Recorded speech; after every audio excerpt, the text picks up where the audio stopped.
to smack your ass again. Yeah. We gonna need another round. Loser. Calling Jada Pinkett Smith a bitch during Black Women's Michelle Obama History Month.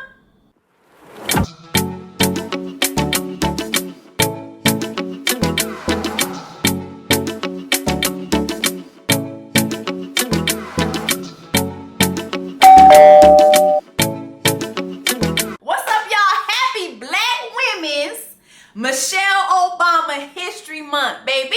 Yes, it is another Black Women's Month. You know how we do it on this channel, baby. This is a Black woman's channel, period, okay? I'm sorry, I cannot speak for the pink fingers. I'm sorry, I cannot speak for those of you guys who are not melanated. Thank you very much. But, however, you are welcome. You are welcome. I just can't speak for y'all, okay? I speak for the Black women. That is it. So, last night, I watched the Chris Rock special, so that's what I want to talk to you guys about.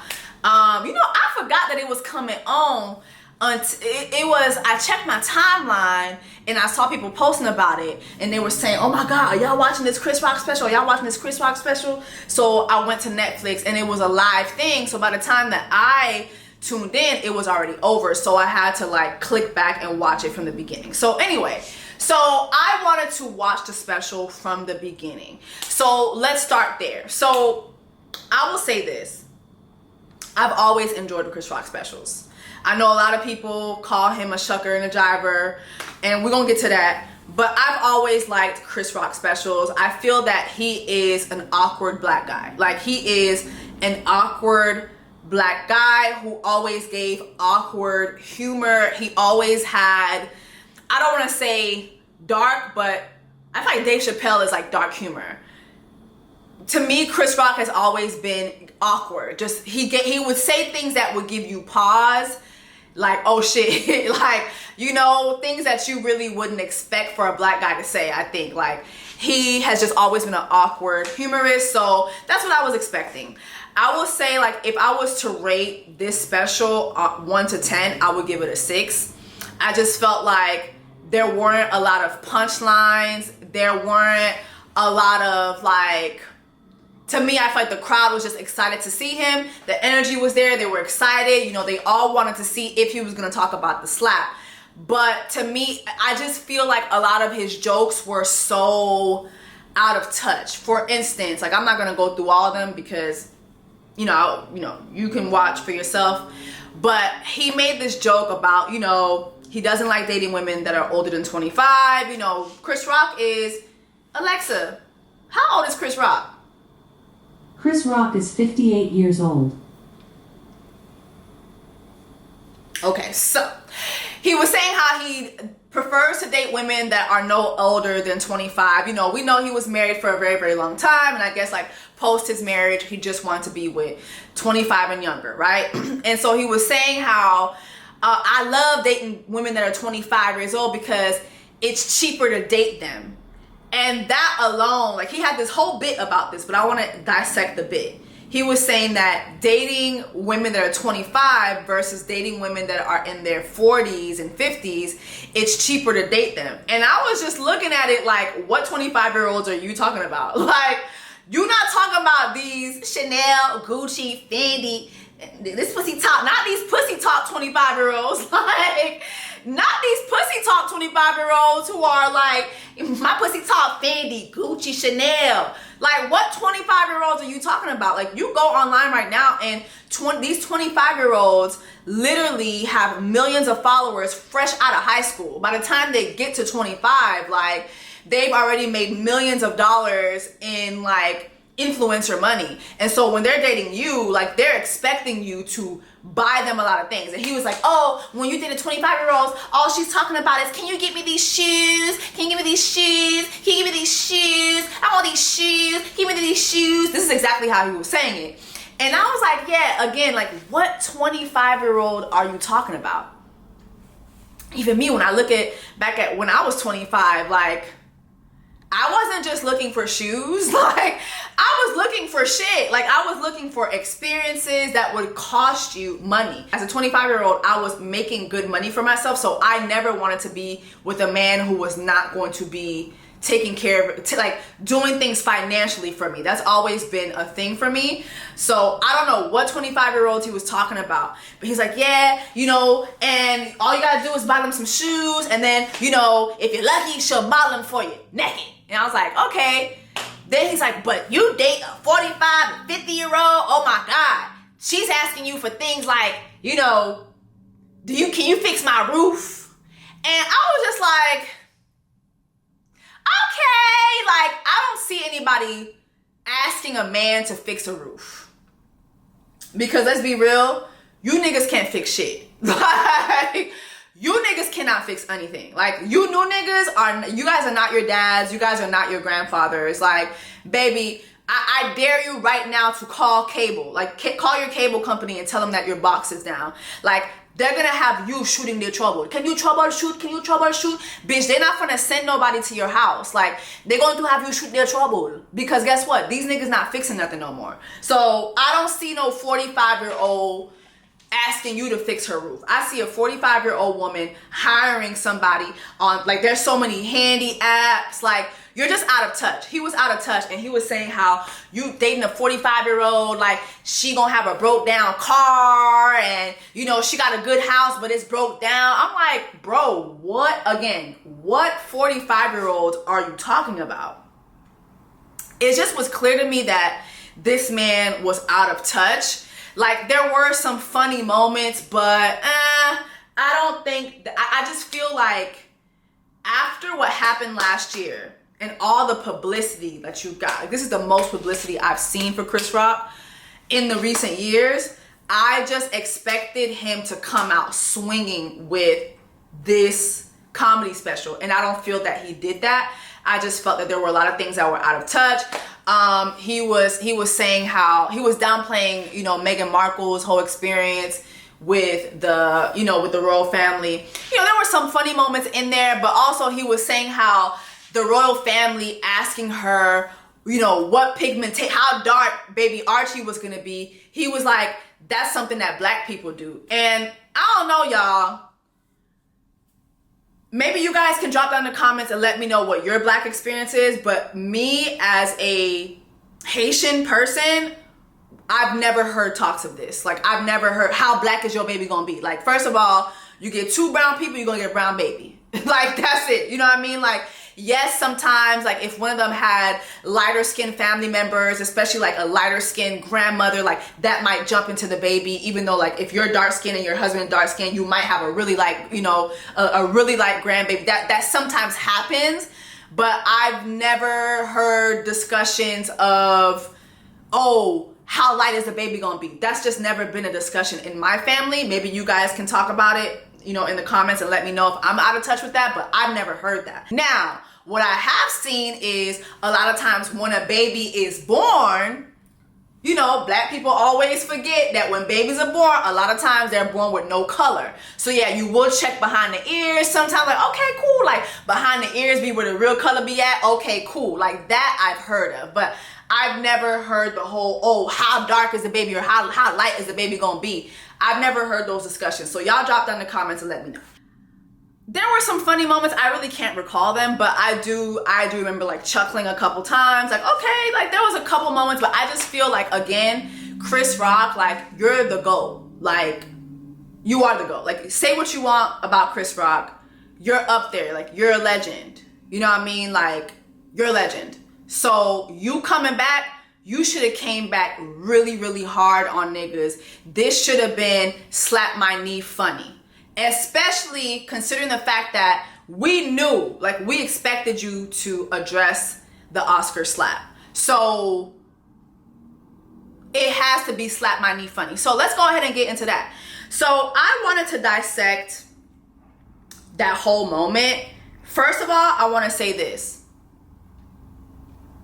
I feel like when he first started addressing the whole Will Smith moment, I think it was funny. Like, he said something like, yeah, that nigga, you know, he slapped He slapped me so motherfucking hard, I still got Summertime ringing in my ear. Hilarious. Also, I forgot to say this, but him calling Will Smith Suge Smith, that was funny too, coinciding with the whole Summertime still ringing in my ear. I thought that was funny. Summertime.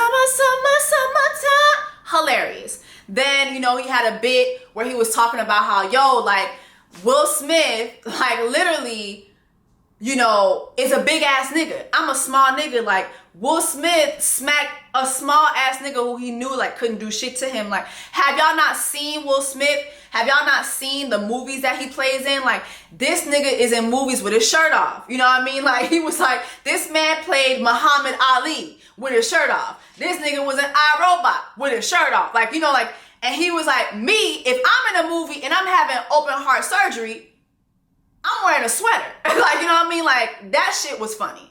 I felt like that was funny. But then I think that things took a emotional turn, and it was like 10 minutes of him just really, really being emotional on stage, and it just wasn't funny to me. And so let's dissect it. You know, I can't put the video up here because obviously copyright situations, but I can do the audio. So somebody, one of my friends, Ashton, put up the entire bit on his IG. So shout out to Ashton. This is my friend Ashton, who I love very much. You guys probably seen him here and there. But he is a huge Nicki Minaj fan. Come on, why is it not focus? Why it's not focus? Why it's no focus? But anyway, like, I love Ashton. He's really, really funny. He always has like the best memes. And he put up the entire Chris Rock bit. So let's hear it. Will Smith practices selective outrage. Selective outrage. Practices selective outrage. Because everybody knows what the fuck happened. Everybody that really knows I had nothing to do with that shit. I didn't have any entanglements. Okay, so let's start there. You know what? Let it play. Now, I normally would not talk about this shit. But for some reason, these niggas put that shit on the internet. I have no idea why two talented people would do something that fucking low down. What the fuck? And we all been cheated on. Everybody in here have been cheated on. None of us have ever been interviewed by the person that cheated on us on television. None of us. They're like, hey, I was sucking somebody else's dick. How did that make you feel? Now that shit was funny. Now that was funny. And I feel like that's when things stopped being funny. But even for me, it was like, well, if you know the actual history of the whole entanglement thing, Will and Jada were not the people who put that on the internet. They addressed it, which I always wish they didn't. I feel like they should have just been Beyonce to the shit. But they addressed it because obviously you have Jada Pinkett, who's doing the Red Table Talk, where she's addressing everybody else's stuff. So she had to be transparent and address it, right? So I do think him saying, damn, like, you know, him doing that whole bit, like, yo, I was sucking somebody else's dick. How does that make you feel, nigga? You know what I mean? Like, I do think that that's funny. But I feel like that's when it stopped being funny. I feel like he should have wrapped it up there, like maybe had another one-liner and been done. But he just kept going. The Breakfast Club called him a bitch, and the View, and the Talk, and every rapper, and fucking, but the Drink Champs called him a fucking bitch. Everybody called him a bitch, and called his wife a predator. Everybody called him a bitch. Everybody. And who's he hit? Me. Like, I feel like he could have did that bit without calling her a predator. Like, she was not a predator. Like, she was sleeping with someone who was of age. But okay. Still, I just feel like he could have did without that. But yeah, that was still funny too, like the whole bitch thing. Everybody. And who's he hit? Me. Yeah, that's funny. That's fine. Years ago, his wife said I should quit the Oscars. I shouldn't host because her man didn't get nominated for Emancipation. The biggest piece of shit ever. Okay? And then so the nigga gives me a fucking concussion. No, not Emancipation. I fucked up the joke. Concussion. She fucking said he should quit because Will didn't get nominated for Concussion. What the fuck? You're getting emotional, you fuck up your joke. And I do some jokes about it. Who gives a fuck? That's how it is. She started, I finish it, okay? That's what the fuck happened. Nobody's picking on this bitch. She started this shit. And he goes on and on for like another, like, I think like 6 minutes of this. But I just felt like that's when it started to take a turn because, first of all, like, why are you calling Jada Pinkett Smith a predator, or bringing up that people were calling her a predator, and why are you calling her a bitch? Like, what is your beef against this lady? First of all, Jada Pinkett Smith did not just call out Chris Rock. When you go back and you research Oscars So White and you research what happened around that time, Jada Pinkett Smith and Will Smith were given a voice to the hashtag Oscars So White. Because, yes, while he had done Concussion, which I've never seen, but I did see a couple clips of it, while he had done Concussion, he wasn't nominated for it, right? But it wasn't just that he wasn't nominated for it. It was the fact that it was noticeably predominantly white nominations for the Oscars. Until this day, even up until this, we're still talking about how these award shows, especially for actors, are white dominant, and that there still is a lot of work to do. And so what they were saying is that black people as a whole should boycott the show. She didn't just single you out. But then when Chris Rock got on the show, I love how he minimized what he said when he was at the Oscars, because when he got on the Oscar stage, this is what he said. I'm here at the Academy Awards, otherwise known as the White People's Choice Awards. It's not a TV show. Jada boycotting the Oscars is like me boycotting Rihanna's panties. I wasn't invited. Jada's mad. Her man, Will, was not nominated for Concussion. I get it. Tell the truth. I get it. You get mad? She said it's not fair that Will was this good and didn't get nominated. Yeah, you're right. It's also not fair that Will was paid $20 million for Wild Wild West, okay? I mean, that's funny. But again, like, she didn't call you out. She was calling the Oscars out, which is kind of what he said too in his monologue. He was calling out the lack of diversity. He said it's the White People's Choice Awards. It's the Actors White People's Choice Award. Like, you literally said what she was saying. So Jada never said anything specifically about you. So again, I just don't understand all the heat that he has for Jada Pinkett Smith. And then on top of that, she didn't slap you. Her husband did. Like, the way he talked about Jada, it's like she slapped you too. Like, Will slapped you, then she slapped you when she didn't. And post the Oscars, literally like months later, Jada Pinkett had finally broke her silence. And remember when she released a whole statement, and people were dragging her for that statement because they felt like she didn't back up a lot of people's sentiments against Chris, that he was picking on her and her alopecia with the whole, G.I. Jane joke and everything, when literally it probably just wasn't about the whole alopecia thing. I think for the Smiths, it was, bro, we boycotted the Oscars for a couple years, and while we were not here, you made all these jokes about my wife. Now we're back, and this is my time to shine, and you choose this time to, again, talk about my wife. You know what I mean? And make it about my wife. You didn't make any of those jokes on any white women in the audience, but you honed in on my black wife at the White People Choice Awards. You know what I'm saying? What did she say? This was her statement about post the slap. She said, now about Oscar night,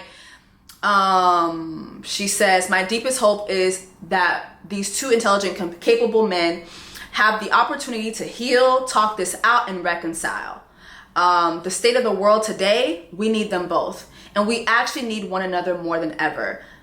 Until then, Will and I are continuing to do what we have done for the last 28 years, and that is keep figuring out this thing called life together. You know, like, that was her statement. She didn't support what her husband did, you know what I mean? But she didn't anti-support it either. She just picked a very neutral route when she could have been my man, because let's keep it a buck. How many other times have you ever seen a black man literally lose his cool over his wife like that on a stage such as this? You know what I mean? Like, I feel like there's so much respectability politics when it comes to these events, but it's like, nah, we've seen white people do way worse. And it's crazy how they've banned Will Smith for that, but literally there's so many awards that's been given out until this day for predators, for people who have sexual misconduct. Like, all that is cool since it's behind closed doors, though, I guess. But a slap, you know what I mean? But anyway, I think that another thing too is, like I said, I feel like he has a lot of heat for Jada, which is misplaced. But then also you always have people saying that, oh, Jada, he should have an issue for Jada because Jada put the battery pack in Will's back when Will was, she gave Will a nod for Will to go slap him. I've seen that footage over and over again. I watched it live. I watched it, you know, when news outlets have reposted it. I've never once seen Jada ever give her husband a nod to go slap this man. Not once. He is praying that Will Smith wins. Like, please, Lord. Jada, I love you. G.I. Jane 2, can't wait to see it. All right? She didn't even look at her husband. There's no footage of her looking at Will. Nice one. Okay. I'm out here. But he knew he fucked up, though. I'm not gonna show the slap. We all seen the slap. But literally, like, he made that joke and you could hear the awkward laugh in the crowd. And that's why he was like, oh, that was a nice one. That was a nice one. It's like, bro, this is our comeback. Like, leave us the fuck alone. I'm not saying that Will Smith was right for slapping him, but what I am saying now, though, is he should slap your ass again. Yeah, he should. Because for you to lean into his wife so much, like, what is your beef with Jada? What has Jada done to you?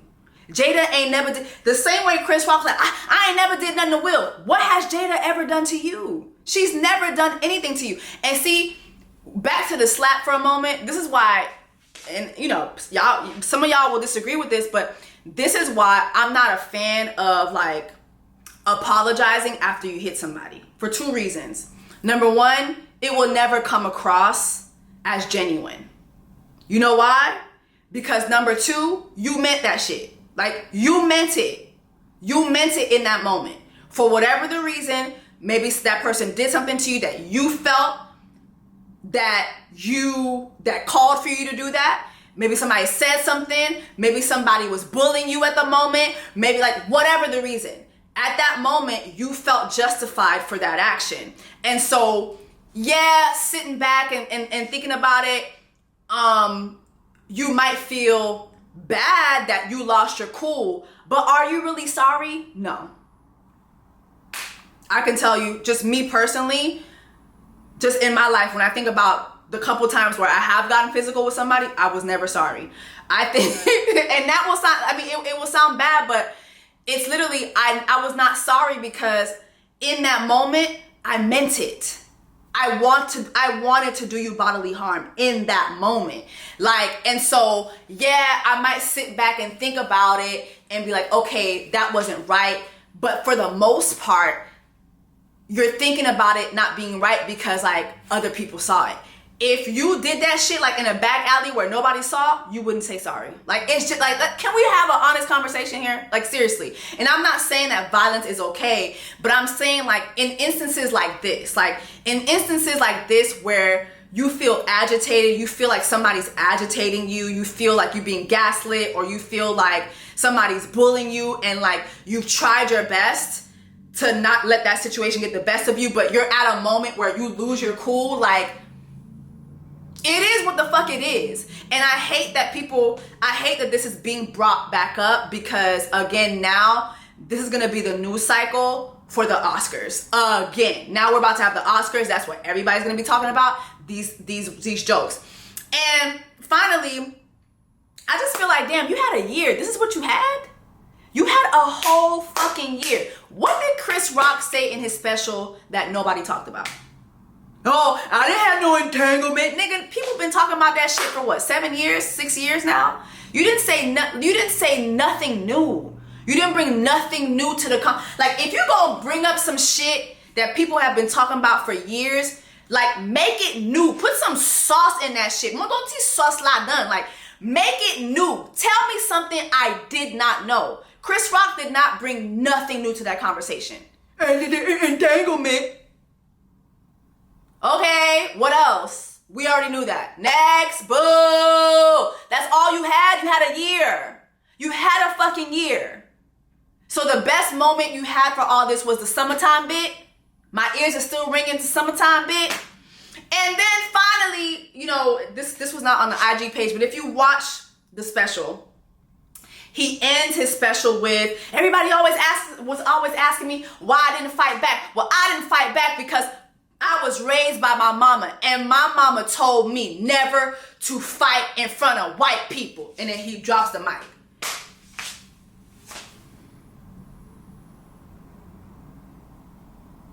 Baby, that was not that was not a drop the mic moment. I'm so sorry. You had a year. You had a year, and your best clothes was a shucking and jiving joke, which goes back to why people have called you a shucking and jiving for years. That was your best clothes? That's how you closed it? My mama told me not to fight for the white people. White people? Imperialistic white people? Atlantic slave trade white people? Redlining white people? Capitalist white people? Like, what? Systematic racism white people? White people who don't use washcloths? White people who are going around during Black Women's Harriet Tubman History Month saying that they don't use washcloths, which is why they be walking around smelling like sourdough. Them white people. That's what your mama told you? That's the best advice your mama gave you. Your black mama. Your black mama. Like, what? You had a year. You had a fucking year. Matter of fact, 5 out of 10. 5 out of 10. 5 out of 10. No. No. This doesn't cut it. No. It doesn't cut it for me. And let me ask y'all this. Was y'all black mamas telling y'all that shit? Listen, again, don't want to cause no riffraff, but baby, I'm Haitian. We did not give a fuck what white people thought about us. We was killing their ass. We was coupé that boulekai, okay? I come from the 1804 nation, but we was killing white people off for our freedom. We never gave a fuck what white people thought about us. Never. I really feel like when I got to America and I started getting around other people, I started to see that in other black people, and I kind of felt some of that rub off on me, especially when I would get into corporate spaces. But baby, you know how many, like, I got fired from several jobs because I was not into respectability shit. I just was not. I was not. I'll never forget, I used to work at National Beverage, which is the owners of LaCroix. And when I started working there, they literally told me that do not look at our owner when he comes in. The owner was like an 80-something-year-old white guy. Do not look him in the eye. Baby, when that man would walk in, I would look him dead in his eye. Bitch, I'm not on nobody plantation. Good morning. Good morning. Good morning. How you doing? And I'll never forget, like, the first time I did that shit, good morning. And he was like, like, oh my God, why is this nigga talking to me? Like, yeah, good morning. Bitch, I'm not your fucking slave. I'm here to help run your fucking office. So I'm going to say good morning. And you gonna say good morning back. And I trained his ass, and over time, he sure enough did start telling me good morning, and it was the other whites that didn't like it. I don't give a fuck. You know what I mean? I don't, baby, no, it's 2023. Is this what we, anyway, y'all, let me know if y'all watched the special. Let me know your thoughts. Make sure that you drop down the comments. Let me know your thoughts. Make sure that you like, share, subscribe. And yeah, welcome to March. Happy Black Women's History Month. To all the Black women out there, you guys know I love y'all. I gotta start thinking about what April's gonna be already, because I feel like March is just gonna, I have a lot of things going on in March. Like, I'm literally going to LA tomorrow, going to California tomorrow to go shoot a commercial for Zyrtec. We're starting a la carte season 2 this week. Dish Nation. So I feel like it's gonna be a lot, and I'm gonna try to be as consistent as I can. Maybe let me know if you guys want like behind the scenes on a la carte. You know, I don't want to bore you guys. I know that you guys like my discussions. So let me know what you guys want to see. Anyway, love you guys. See y'all in the next video.